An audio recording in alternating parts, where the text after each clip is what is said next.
তো বন্ধুরা কেমন আছেন? যেটা বলতে দিয়েছিলাম যে এই সিজনে আমরা যে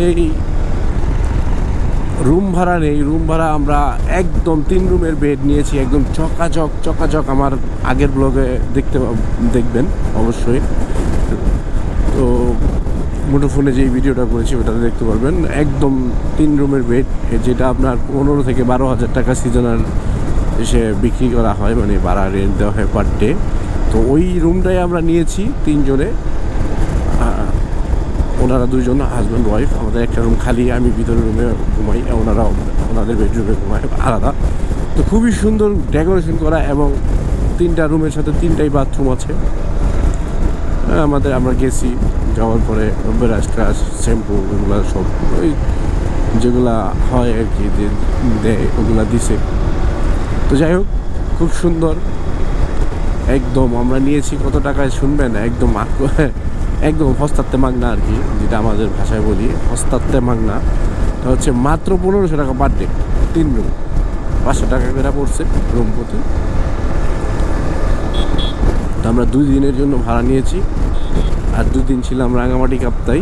তো সব মিলে এই হচ্ছে অবস্থা। তো এখানে সকালবেলা আমরা খেয়েছি হচ্ছে ভোররাতে, আমি কোরাল মাছ দিয়ে ভাত খেয়েছি। কোরাল মাছটা বেশ টাটকা ছিল, যেহেতু এখন পর্যটক কম, মাছ একবারে টাটকাই ছিল, অল্প কিনে নিয়ে আসে, ফ্রিজিং করে না। এ দেখেন কাজ কিন্তু চলমান, খুব সুন্দর করে এগুলা ভিউ পয়েন্ট করতেছে সুন্দর করে, রেলিং টেলিং দিয়ে, যাতে পর্যটকরা আইসা ঘুরতে পারে, করতে পারে,